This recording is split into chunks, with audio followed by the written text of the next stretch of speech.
ബെന്നി തോമസിന്റെ രാജി ഇങ്ങനെയൊരു ഒരു ചർച്ചയുണ്ടാക്കി വിവാദമുണ്ടാക്കിയ ശേഷം വേണ്ടിയിരുന്നോ? ഇത് പറ്റിപ്പോയി അല്ലേ? സ്മൃതി, ഈ രാജിയോടുകൂടി ആ വിവാദം അവസാനിച്ചിരിക്കുന്നു. അതുകൊണ്ട് തന്നെ ഒരു പ്രതികരണം ആവശ്യമില്ല എന്നാണ് എനിക്ക് തോന്നുന്നത്. ആ രാജിയിൽ തന്നെ അദ്ദേഹം പറയുന്നുണ്ട്, ഇപ്പോൾ ബെന്നി തോമസിൻ്റെ പൊളിറ്റിക്കൽ പ്രൊഫൈലിനെ കുറിച്ച് നമുക്ക് ആർക്കും തർക്കമില്ലല്ലോ. അദ്ദേഹം 2 തവണ പഞ്ചായത്ത് പ്രസിഡന്റ് ആയത് മുതൽ DCCയുടെ രാഷ്ട്രീയ ഉത്തരവാദിത്തത്തിൽ നിൽക്കുന്ന ഒരാളാണ്.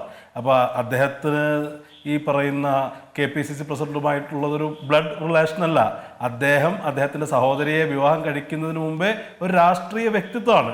പക്ഷേ എങ്കിൽ പോലും അദ്ദേഹം ഇപ്പോൾ രാജിവെക്കാൻ തയ്യാറായിരിക്കുകയാണ്. ഇതൊക്കെ ശരിയായിരിക്കാം. നോക്കൂ, സണ്ണി ജോസഫ് എന്ന് പറയുന്ന KPCC പ്രസിഡന്റ് കൂടിയാണല്ലോ. അപ്പോൾ പാർട്ടി തലത്തിൽ തീരുമാനമെടുക്കേണ്ട വ്യക്തിയാണ്. അപ്പോൾ പാർട്ടി എങ്ങനെ തിരുത്തുമെന്നുള്ള ചോദ്യമുണ്ട്. KPCC പ്രസിഡന്റിനെ തിരുത്താൻ ഇവിടെ നിന്ന് വേറെ ആരും വരേണ്ടതില്ലല്ലോ. അദ്ദേഹത്തിന് സ്വയം തോന്നേണ്ട കാര്യമാണല്ലോ.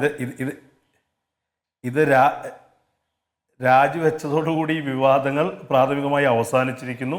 എങ്കിൽ പോലും അദ്ദേഹം തന്നെ പറയുകയാണ്, സണ്ണി ജോസഫിൻ്റെ പൊതുജീവിതത്തിൽ ഇത്തരമൊരു എൻ്റെ പേരിലൊരു വിവാദം ഉണ്ടാക്കാനില്ല എന്നുള്ള സതുദ്ദേശത്തോടുകൂടി അദ്ദേഹം രാജിവെച്ചിരിക്കുന്നു. അപ്പോൾ ആ വിഷയം ക്ലോസ് ആയിരിക്കുന്നു. നമ്മൾ ഈ ചർച്ച ചെയ്യുമ്പോൾ സമാനമായ സാഹചര്യത്തിൽ LDF എടുത്ത നിലപാടുകളുണ്ട്. PK ശ്രീമതി ടീച്ചർ അവരുടെ മരുമകളെ പാചകക്കാരിയായി പേഴ്സണൽ സ്റ്റാഫിൽ വെച്ചത് മുതലുള്ള നിരവധി കാര്യങ്ങളുണ്ട്. പക്ഷേ നല്ല ശക്തമായ വിമർശനങ്ങൾ ഉന്നയിച്ചത് കോൺഗ്രസുമാണ്. അഡ്വക്കേറ്റ് VR അനൂപ്, അവിടെയാണ് നിങ്ങൾ പ്രതികൂട്ടിലാവുന്നത്. ഏതായാലും അത് വിടാം. അല്ല, തീർച്ചയായും ശരി, പറഞ്ഞ അവസാനിപ്പിക്കുകയാണെങ്കിൽ രാജിയോടുകൂടി അവസാനിച്ചു. ചിലപ്പോൾ സണ്ണി ജോസഫിന്റെ ഇത്തരം പ്രശ്നങ്ങളൊക്കെ പേരിന് പോറലേൽപ്പിക്കാതിരിക്കാൻ സ്വമേധയാ രാജി എന്നാണ് ഇപ്പോൾ ബെന്നി തോമസ് പറഞ്ഞിരിക്കുന്നത്.